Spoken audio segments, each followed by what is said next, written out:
할렐루야. 오늘도 주님과 동행하는 행복한 하루 되시길 축복합니다. 오늘 큐티 본문은 요한복음 11장 17절에서 27절 말씀입니다.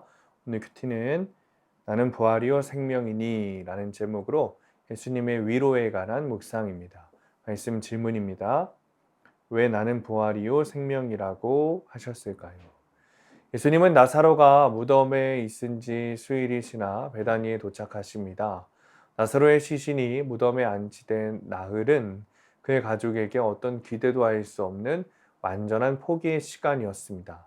하지만 예수님은 그 시간을 구원의 시간으로 바꾸어 주심으로 모든 것이 합력하여 선을 이루게 하십니다. 17절입니다. 예수께서 와서 보시니 나사로가 무덤에 있은 지 이미 나흘이라. 그런데 사실 예수님의 방문은 유대인들에게 체포될 위험을 무릅쓴 일이었다는 거죠. 하지만 어떤 위험도 나를 구원하시려는 주님의 열심을 막을 수는 없어요. 예수님이 오시기만 하면 노심초사 기다리고 있던 마르다가 예수께서 여기 계셨더라면 나사로가 죽지 않았을 겁니다. 이렇게 토로하죠. 그러니까 예수님이 나사로의 곁에 계셨다면 죽어가는 그를 고치실 수 있었을 겁니다. 라면서 아쉬워했어요.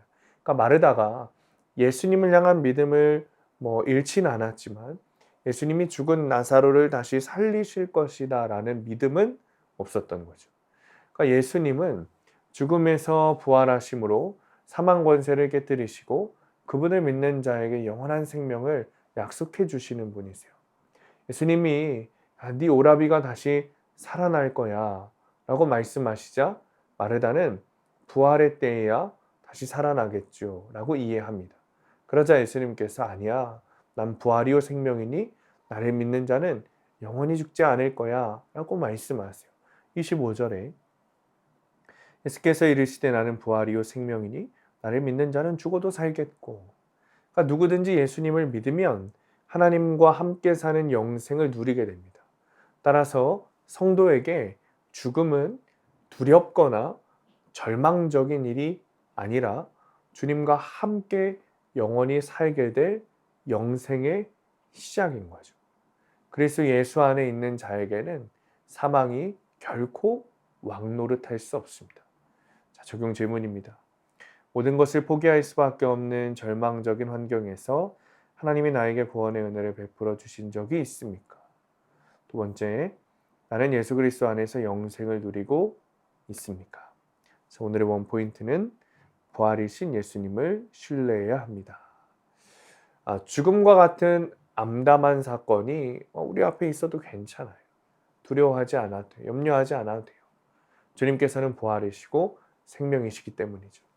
그러니 예수님을 신뢰하면 우리에게도 부활과 생명이 주어지는 거예요. 이제 우리가 붙들어야 할 것은 염려가 아닙니다. 부활이신 예수님이십니다. 오늘도 부활이신 예수님을 믿고 그 소망을 품고 허락하신 삶을 살아내는 하루 되시기를 축복합니다. 기도하겠습니다. 주님, 부활이신 예수님을 신뢰하기 원합니다. 내 안에 있는, 내 삶에 있는 어둡고 힘들고 어려운 이 삶 가운데 두려움과 염려를 붙잡고 있는 것이 아니라 나의 생명 되시는 주님, 나의 부활 되시는 주님을 붙들고 의지하며 하나님께서 보여주실 놀라운 그 구원의 날을 소망하게 하여 주옵소서. 그래서 늘 내가 죽어가는 천국이 아니라 이 땅에서 살아갈 천국을 기대하며 살아가는 우리의 삶이 되게 하여 주옵소서. 예수님의 이름으로 기도합니다. 아멘.